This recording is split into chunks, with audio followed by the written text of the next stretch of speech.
Well, it's 11:35, so I figured we better get started. So this morning the light was streaming in, and I'm going, oh my gosh, I'm late. So I sprang out of bed, showered first, and I got down and I go, oh, it's 7:30. What? Here I thought I had a half an hour to have breakfast, and I had an hour and a half, so. The Sunday comics are really good today, so you should check that out. All right, welcome. My name is Rick Kitzman. Any first-timers here? 1, 2, 3. Welcome.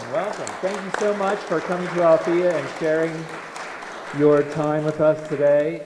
We are giving you these flowers so that we know who to who to welcome. And we do have a rule here: if you have a cell phone or a smartphone, to be sure and put it on silent or vibrate or stun, because our Sergeant at Arms there, Sarma Ilgenfritz, good Irish name, will confiscate them and take them downstairs if it goes off. So just keep that in mind. Welcome. Thank you so much. If you want to know what's going on here, the best way is to put your email address down in the back and get the newsletter that comes out bi-weekly. Does that mean 2 times a week? I never know what that means. Bi-weekly. Twice a week. All right. What else can I tell you? Let's see. We've got a wonderful service for you here with Randy Ferguson, who will be giving us an inspirational message. A couple announcements. One, there you go. Come on up. We're going to let this gentleman speak to you for a couple seconds here about an exciting new class he has coming up. Thanks, Rick. Hi, Randy. Look forward to your sermon. Well, I'm relatively new to the community, and when I went to the new member orientation, I asked, what's the mission here? And the gal running it, she said, well, our mission is to raise the consciousness of people so that we can realize a world of lasting peace. And I said, where do I sign? That's exactly what I'm trying to do, and I was trying to find a community to grow a program I've been developing. And how many of you are alarmed about what's going on in the world today? And I mean, what do we got? Global warming, inequality, fear-mongering, all the terrible things going on. Well, I equate all of that to a problem of the heart, and I think Randy's going to speak about that today too. That when we come from our heart, we see that all of our relationships are interconnected. And if we approach relationship education from that point of view, then we can really build integration. And a wonderful word that's connected with integration? Integrity. We want to be people of integrity. We want to be in relationship with people of integrity. And so the program I've developed, Ideals of Love Paradigm, is a relationship program recognizing that the only way we can really experience happiness in our own lives, in our own heart, in our own relationships, is if we're striving to build a world of lasting peace, and how to create a framework in which to do that. So I'm very excited to be presenting this at the community. It'll be next Saturday in the Grand Library, and I just have this beautiful invitation I've created out, and it can be yours if you approach me afterwards, and I can tell you more about it. So thanks for the time.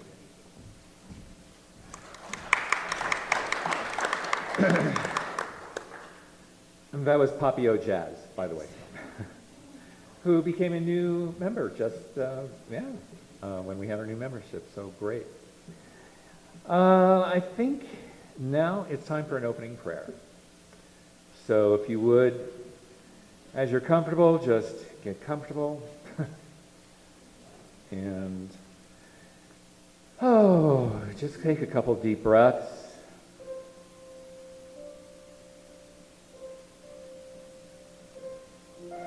And it feels so good just to sort of still the mind and really dig deep with that breath.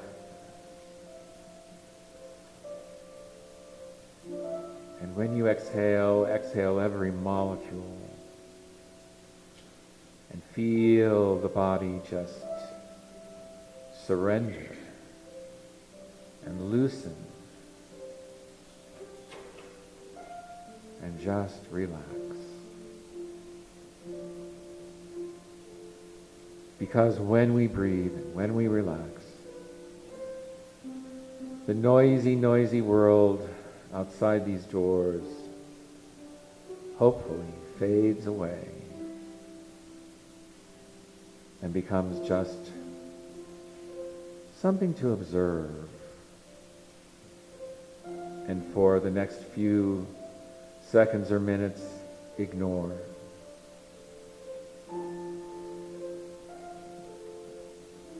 And so I know that we come here to this beautiful, beloved Althea to be with like-minded spirits, to find sanctuary, to find whatever our heart's desire is. And it is also when we breathe and let go that we come in tune with these bodies that we inhabit. We come in tune with this vehicle that allows us to experience life. And we are truly, truly, each and every one of us, a miracle. For each of us is united to that one power as a representative of it. And if that's not a miracle, I don't know what is. There will never be anyone like you ever again. And isn't that glorious? And so we have this relationship with this vehicle that carries us through the world. And what a sanctuary it is.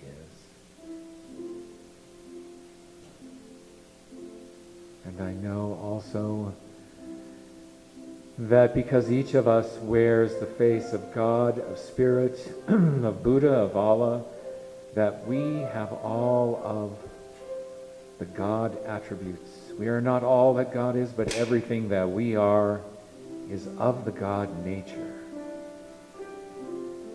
And when we know that, there is a certain peace and confidence and infallibility that comes with that wisdom and that knowledge. And aiding us in that is whatever we feel grateful for.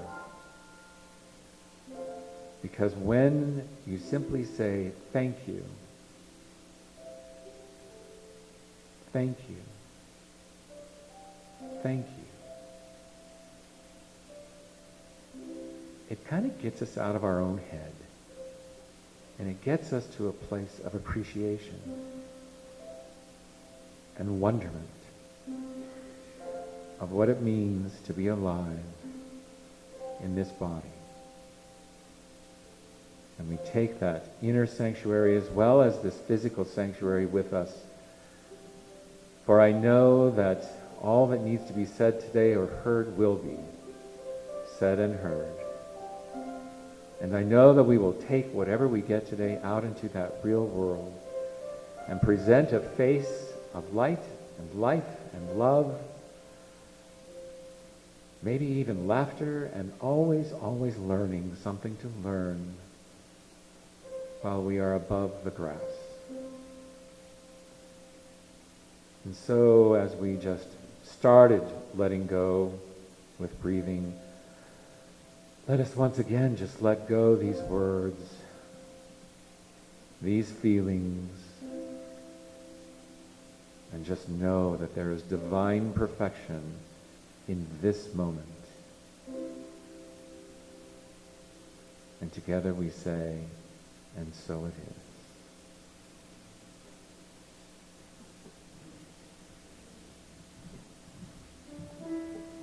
Please stand as you're able and join me in the face of God. I'm sorry, the statement of being, followed by the face of God. So we'll first do the statement of being. God is all, both invisible and visible. One presence, one mind, one power is all. This one that is all is perfect life, perfect love, and perfect substance. We are individualized expressions of God and are ever one with this perfect life, perfect love, and perfect substance. You are the face of God. I hold you in my heart. The face of love. I hold you in my heart. You are my family. You are the face of love.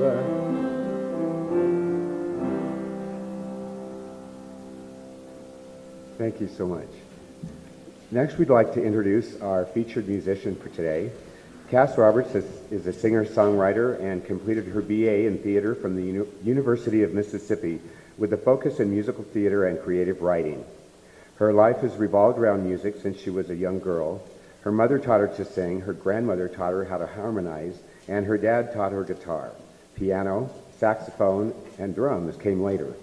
In 2015, Cass played 10 shows at SXSW, and that year she won Solo Artist of the Year in Austin, Texas. So sit back, relax, and enjoy the musical delights of Cass Roberts.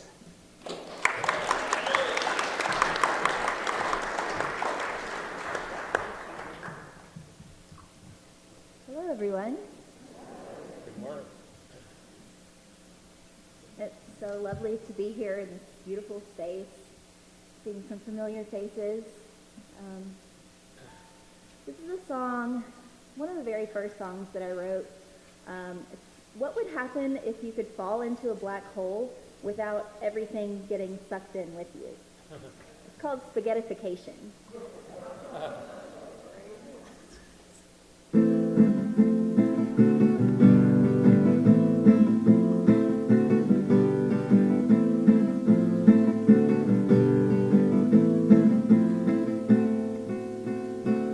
When out of the horizon, a heavenly collapse allures my head into a free fall of uncontrollable drag.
Good morning, brother and sister Altheans and visitors, guests of ours. We're grateful that you're here. Randy has received international acclaim as a motivational speaker, corporate trainer, author, and life coach. As an international corporate trainer, Randy has facilitated culture-building leadership trainings in Mexico, Thailand, Germany, Spain, and extensively throughout the United States.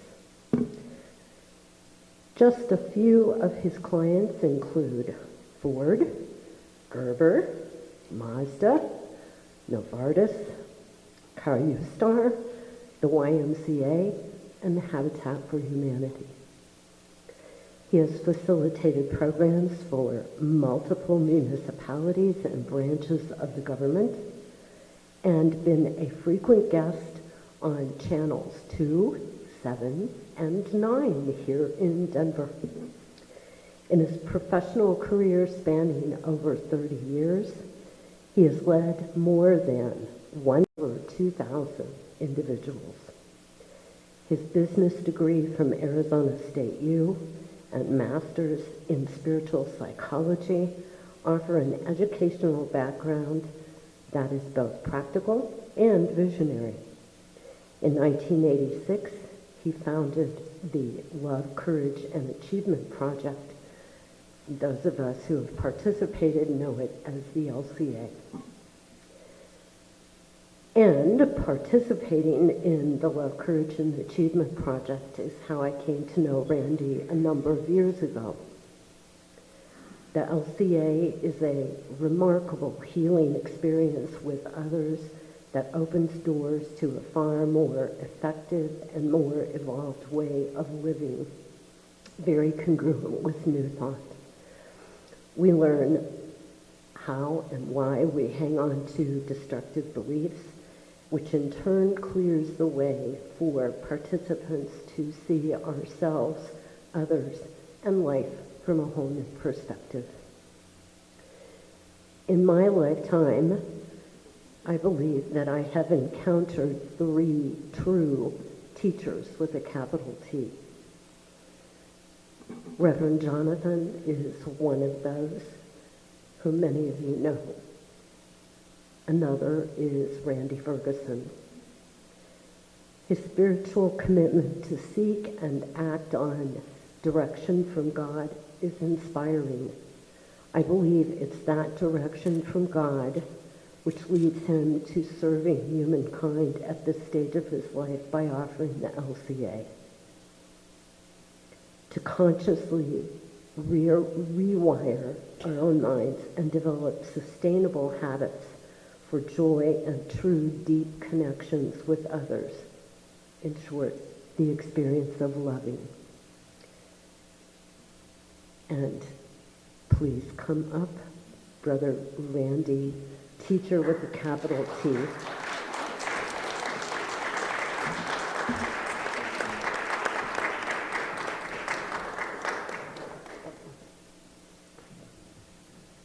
Okay, are we live?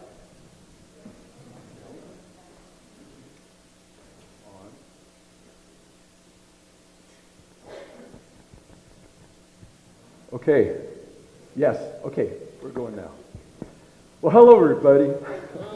Happy Sunday. There we go. I feel so honored to be here. Thank you for your beautiful music cast.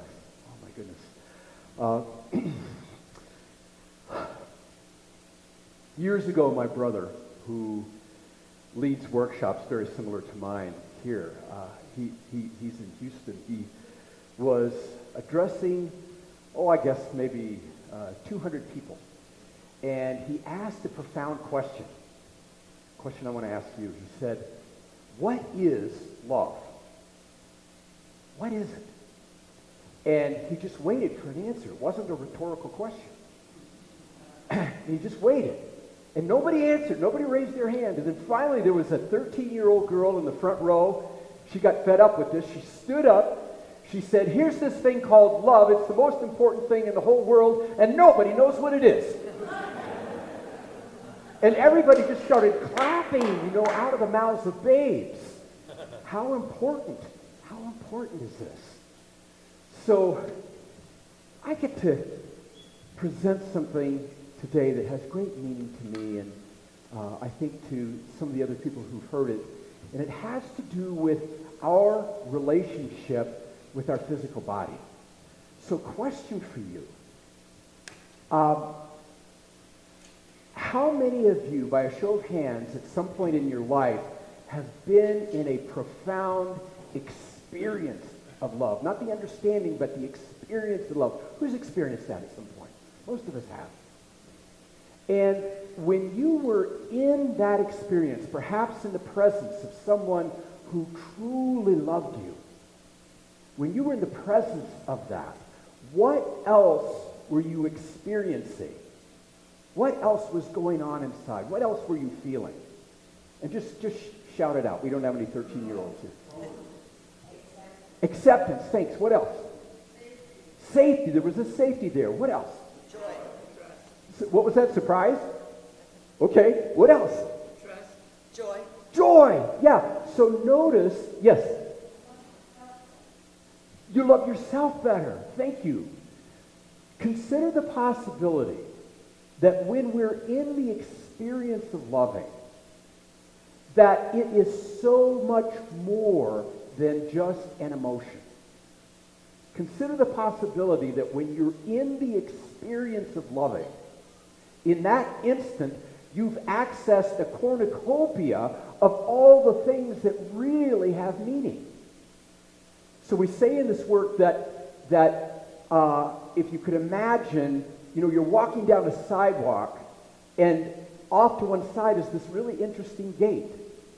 And you're in just, typical day, typical mood, and you step through that gate, and all of a sudden, the colors are brighter. It seems like everything you hear is music. There's an aliveness, a vibrancy, a joy. And then, just in the spirit of experimentation, you go back to the other side, and it's like everything's just sort of normal again. Consider the possibility that the experience of love is like that. That it is a dimension which coexists with our physical universe. We've got the physical universe on both sides, right? But over here, you're in this experience of normalcy, and over here, you're in the experience of euphoria. And so, my goal in life is to share with people a skill set so that more and more they can be on this side of the gate. Does that sound appealing? Another thing is, oh my gosh, we're taught so much of what doesn't work in our culture. Is that true? So I'm thinking here, what our culture teaches determines our very quality of life is something called standard of living. Isn't that true? That if you have just the right deodorant, the partner of your dream is going to be like, and then she's running to me in chiffon, and if I have just the right car, if I got just the right body and just the right family, and my kids are behaving, and I got the money, and I get all of that arranged just the right way, I'm guaranteed to be happy and joyful and on this side of the gate. Is that true or not? No, it's not the truth. How many of you at some point have had everything that people would envy, but there was an emptiness inside? And how many of you maybe didn't know where your next dollar was coming from, but dang, you were having a good time? You know what I mean? So you can't count on standard of living to determine quality of life, but there is something that you can count on 100% of the time. And that is that when you are truly in the experience of your loving, what's your quality of life like? Isn't it off the charts? It's off the charts. It doesn't even have to be with somebody else. It could be walking along the beach, reading a book. So Our topic today is healing our relationship with this incredible thing called our physical body. We're talking about love. We're talking about the physical body. Let's bring these together. It is Pierre Teilhard de Chardin who said, we are not physical beings having a spiritual experience. We're spiritual beings having a physical experience. Is that correct? So, if that's true, maybe there's an opportunity here. Consider the possibility that you are not your body. You're not your body. It's bigger than that. You have a body. And if you have a body, don't you have a relationship with that body? And then that begs the question, how's that relationship going? Oh my goodness. I was leading a seminar once, and I asked that question. This lady raised her hand, she stood up. She said, and these were her words, she said, I've always hated my body. And there are people out there who have that kind of relationship. And I said to her, well, if you're hating your body, how do you think your body feels about you? Doesn't exactly promote alignment, does it? So consider the possibility that you have a relationship with your body. There's a way that you treat that body, the way that you feel about that body. And what would happen if that relationship was grounded in the experience of loving? There are two areas where we found that people are really out of sync with their physical body. And the first one has to do with what I call an abusive standard. In other words, and nobody talks about this, but basically here's what the judgment is that it's like there is this standard of beauty. It's what you see on the magazines. There's this standard of beauty to the extent that you jive with that standard. If you're tall and the guy's got a little shadow and he's got high cheekbones, tan, it's like to the extent the guys look like that, dang, they have more value. TV station did a study with, it was very predictable, had two ladies, one of whom was a tall, blonde model, and she was in short shorts, it was in the summer, and the other one was middle-aged, a little heavy, and both of them at different parts of the city had a car pulled over with the hood up, obviously needing help. Guess who got the most helpers? But here's where it gets abusive, is that to the degree that we do not measure up to the standard, we don't have value. And God help you if you get old.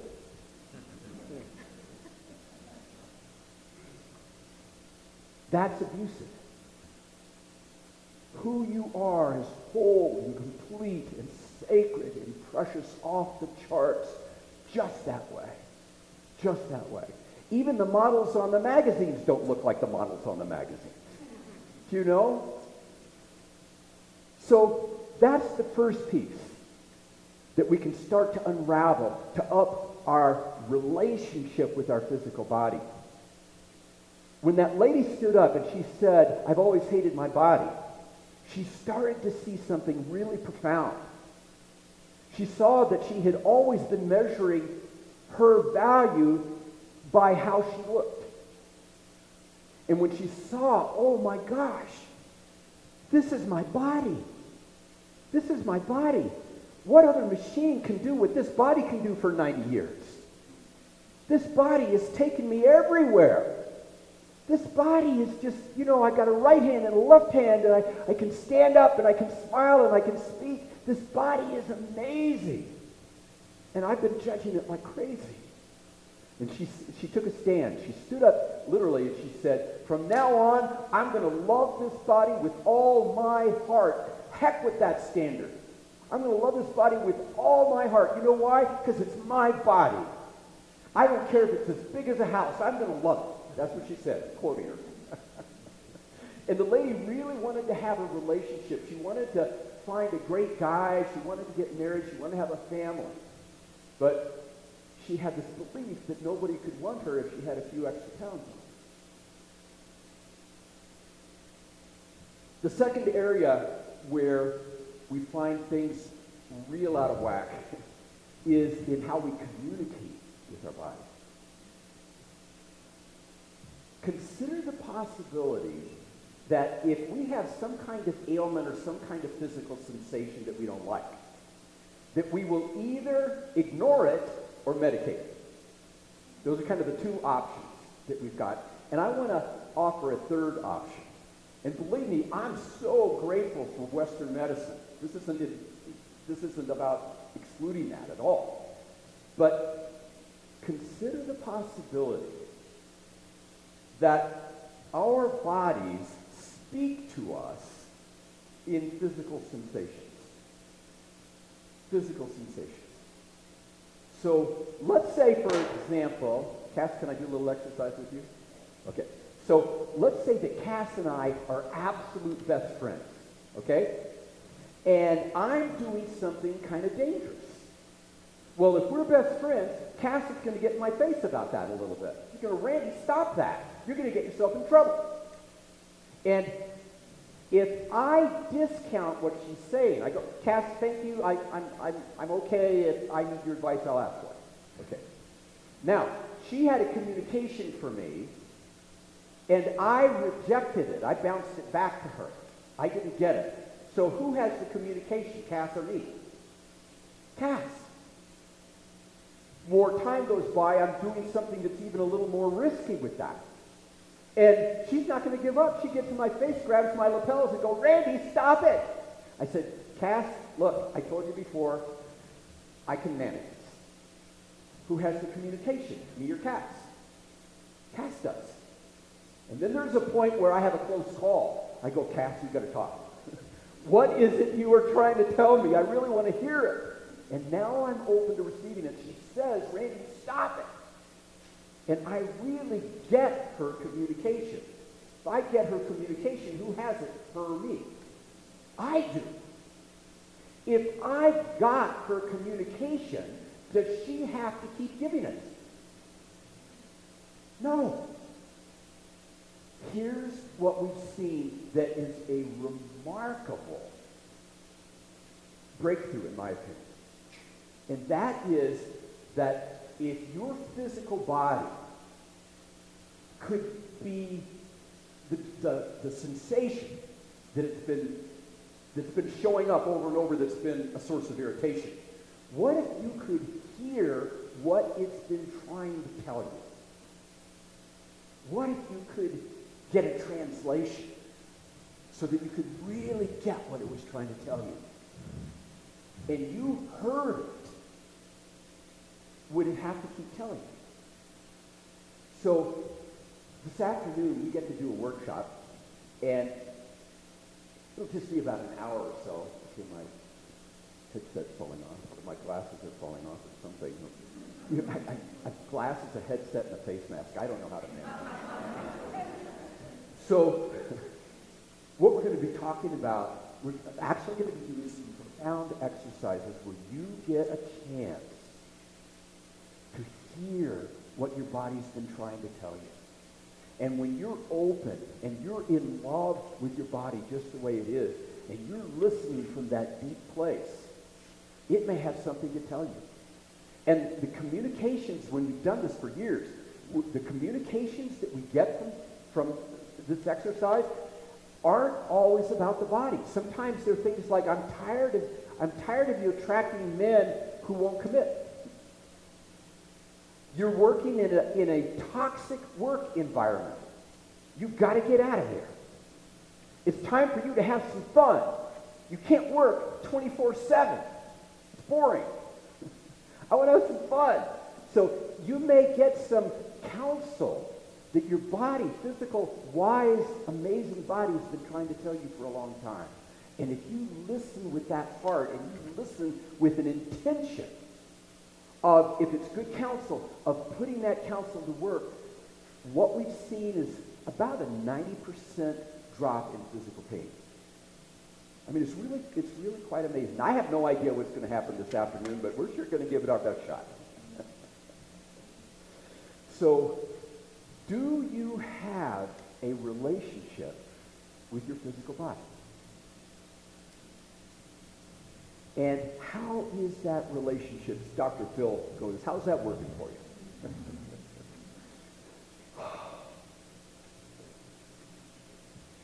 I'm going to wrap up with a story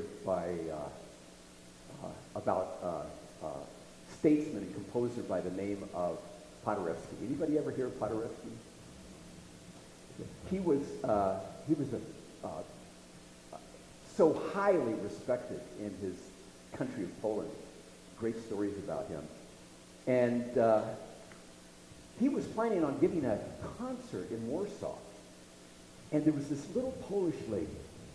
And she was so excited about this concert, and she just saved and sold stuff and got enough money to buy 3 tickets. One for her little boy, one for her best friend. So the evening of the concert comes. They're dressed up as best they can. They walk into this beautiful European theater. And they find these plush seats. They sit down, and the lady's talking to her best friend. And they're having this wonderful conversation. She turns to talk to her son, and he's gone. And she looks around, can't find him. Turns out what he did is he got up, and he walked over these stairs, and then he saw this big door, said no admittance, walked right through, and then he's backstage, and he's just looking at all the lights and the pulleys and the curtains, and then he sees it. There's this beautiful, beautiful concert grand piano. And he just happens to know how to play Twinkle, Twinkle, Little Star. So he goes over to that piano, and he starts playing. Dun, dun, dun, dun, dun, dun. And he's just having the time of his life. Anyway, just then, the house lights dim, stage lights brighten, curtains part, and he is playing Twinkle, Twinkle, Little Star for heads of state. And everybody is so incredibly uncomfortable. What do you do in a situation like that? Well, here's what Paderewski did. He walked out, he walked up, and he leaned over the little girl, or little boy, and he said, keep playing. Keep playing. The little boy continues to play Twinkle, Twinkle, Little Star. And Paderewski reaches around and he starts to play this amazing bass to Twinkle, Twinkle, Little Star. And he reaches around and starts to play this amazing treble to Twinkle, Twinkle, Little Star. And they finish the piece with a standing ovation. Is there an opportunity for us to step into our loving, to embrace what is this beautiful body, however it looks, whatever age, to treasure it, to hear it, and to give it an amazing life for as long as it's here on the planet? God bless you.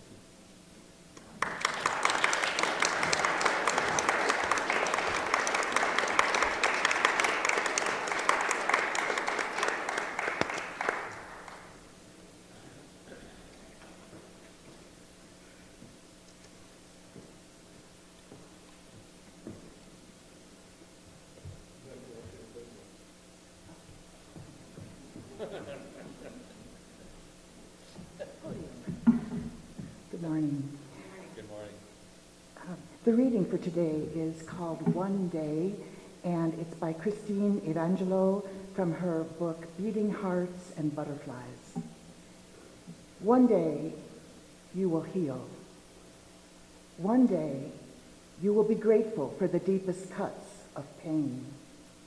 One day, you will glance at yourself and see a stronger person through your reflection. One day, You will kiss away your hurt, gently and with grace. Until then, use it to propel you forward like a white-hot pyre through your star-spangled eyes, a fire to regenerate every shadowy cell, and open your heart to every experience, knowing that one day you will search your heart and understand that love is the only thing to ever hold on to.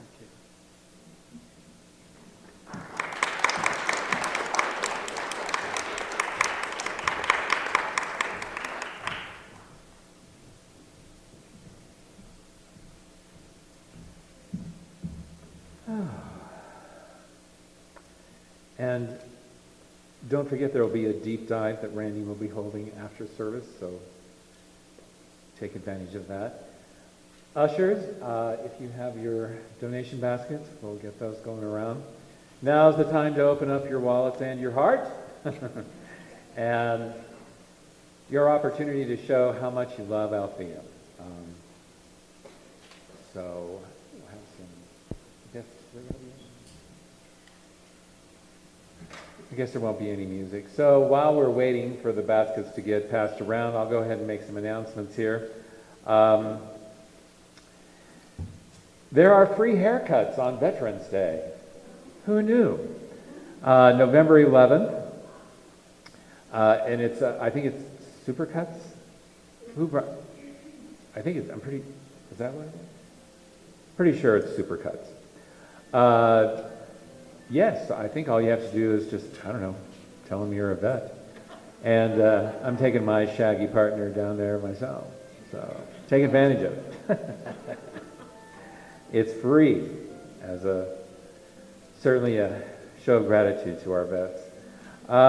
You may be aware of the voting that's been going on for our new spiritual director.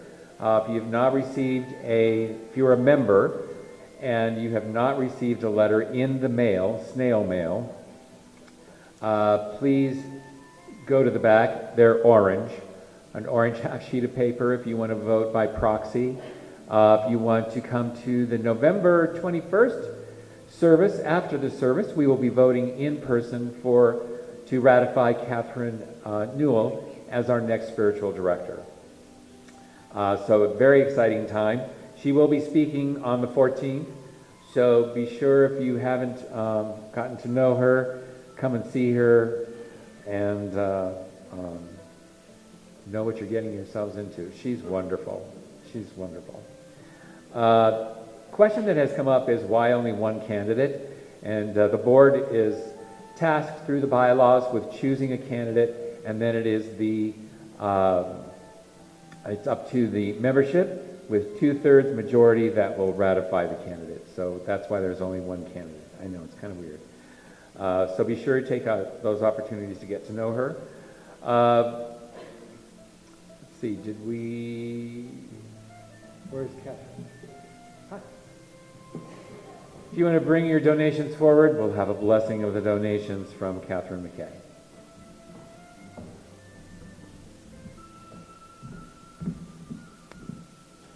Morning. So Ram Dass said, gratitude opens your heart, and opening your heart is an easy way for God to step in. And I was thinking about that, and I thought, sometimes I worry that the very word gratitude is, I don't know, it's like thrown around real casually now. It's almost, it's like gratitude just, answer everything. Well, in fact, it sort of is, because when we're in that experience of feeling gratitude or thankfulness, we feel a shift in ourselves, and we feel peaceful, and there's just a calm that comes over us. And I think at that point is when we're experiencing God stepping in. So, thank you, God.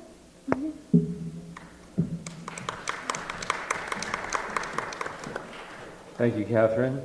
And since we're in that heart of gratitude, let me offer thanks to all of our volunteers who certainly make these services happen week after week after week. Thank you to our staff, to Daryl, to Jason, to Aaron, to Sarma, and anybody else who really makes these Sundays happen. So thank you, thank you, thank you. There are a couple of other ways to donate. Don't forget we have the dip jar in the back. And we have, you can become an Evergreen partner. We've also got Amazon and King Supers, which you can designate Althea as a receiving a percentage of your purchases. So lots of ways to donate, including your time and your talents. And now I think we're ready for our musical guest again, Cass.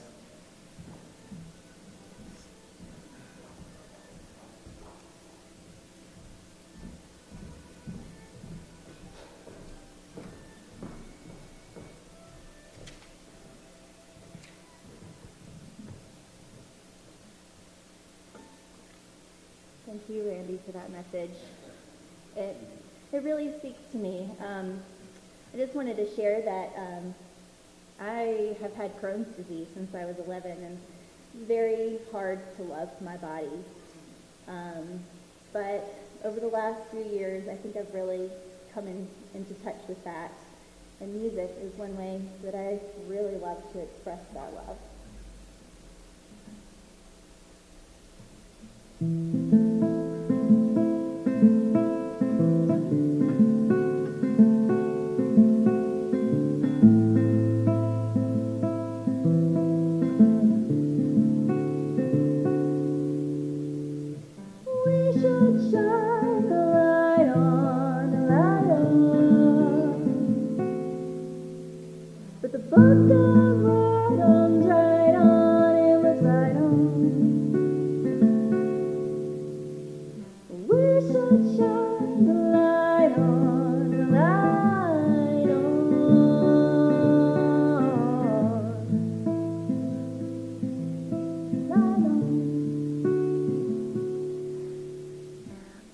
Killed my dinner with karate, tricked them in the face, case the body shallow.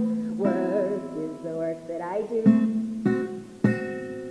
Do you wanna sit at my table? My fine and fame is fable, and fortune finds me fixed and maple.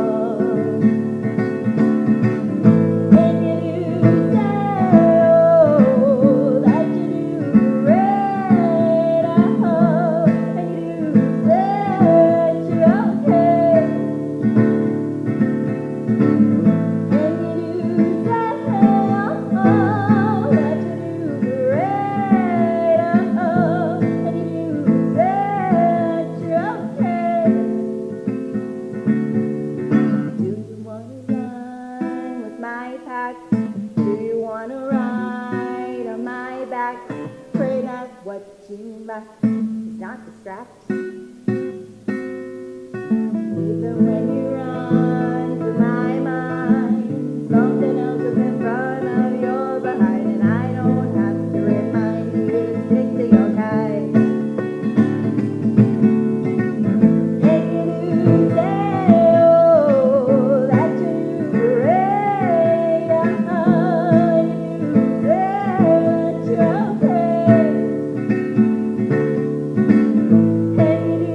That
Thank you, Cass. Wonderful.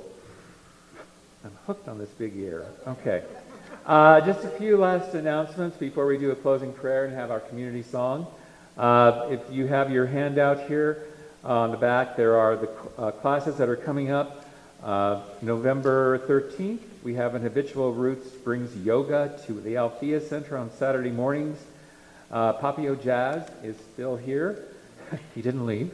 So he'll be available to answer questions about his particular class coming up. We also have the Gong Bath again on the last Sunday of November, November 28th. And we also always have on Thursdays, Kathy Humphreys does her Connections class.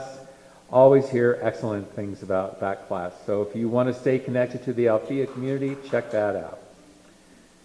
She has a fan here. Okay, good deal. Good deal. I think that's all I have. Anything else? Anybody? Questions, comments? What? Prayer partners. That's right. Oh my gosh. If you would like a private and personal prayer, affirmative prayer, if you want to experience what this center is all about and the women who founded it, after service, back behind this flag here, in the prayer room and in the library there, you can meet one of our prayer partners and have a one-on-one sit-down about whatever you would like some spiritual support with. So take advantage of that. We've got 3 today, actually. I think we have Dick and Lee and Suzanne Thomas. So please, please take advantage of that. Now is there anything else? Community refreshments, chocolate. How could I forget chocolate? Do we have chocolate there today, Sarma? All right, thumbs up. So enjoy coffee, some camaraderie. It's nice enough. Take it outside onto the porch and enjoy that blue, blue Colorado sky. Yes?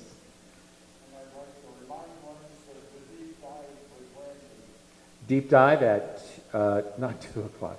Deep dive will be roughly around noonish. Is that when you started? We're kind of ending a little early. Yes.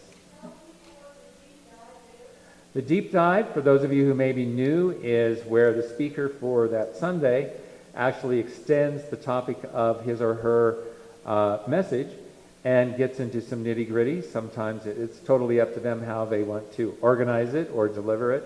Sometimes they're broken down into small groups or it's a Q&A, but it always serves as the words imply, a deeper dive into that beautiful message today. So Randy's ready for you.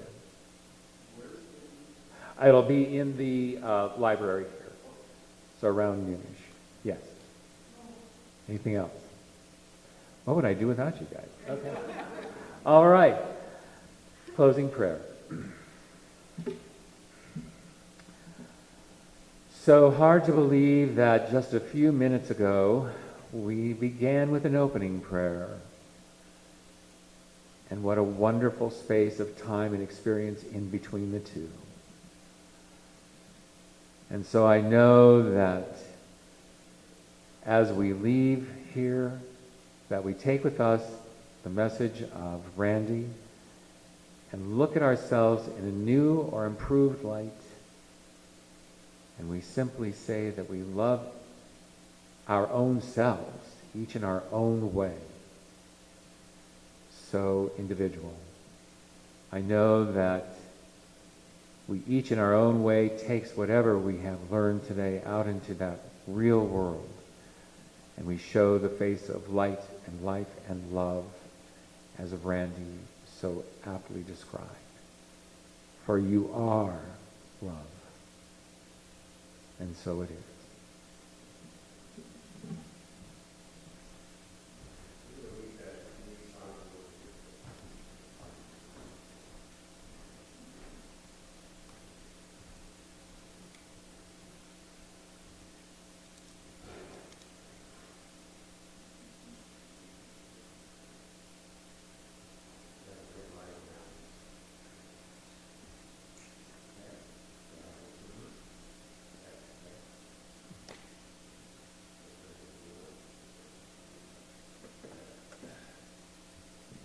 A1, there we go, perfect. I'm going to lead this from over here so I can have Cass join me and be a little closer to Rick. So please stand as you're able and join us in the community song, What the World Needs Now is Love, Sweet Love.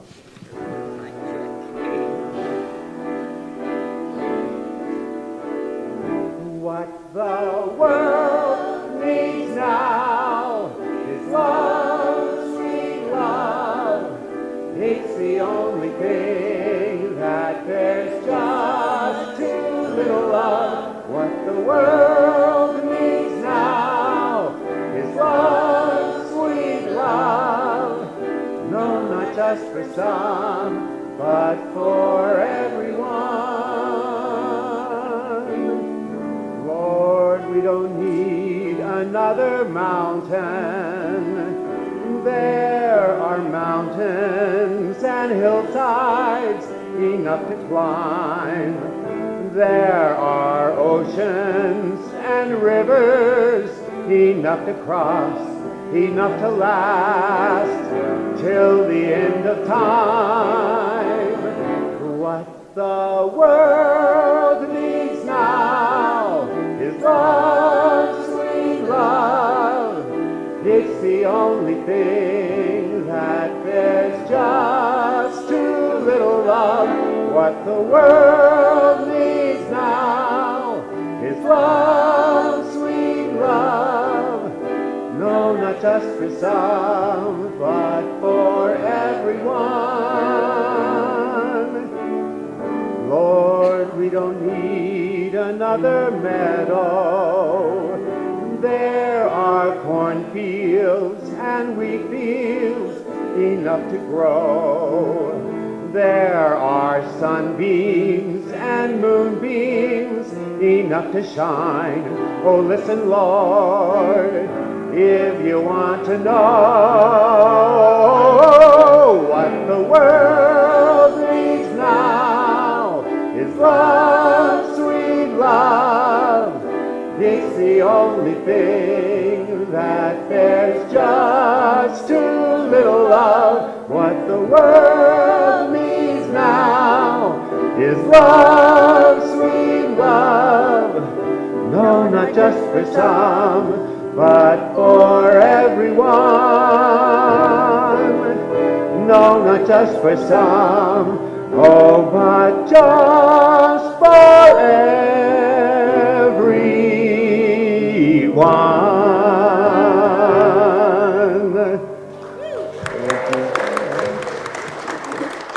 Thank you so much. Thank you. Have a wonderful day.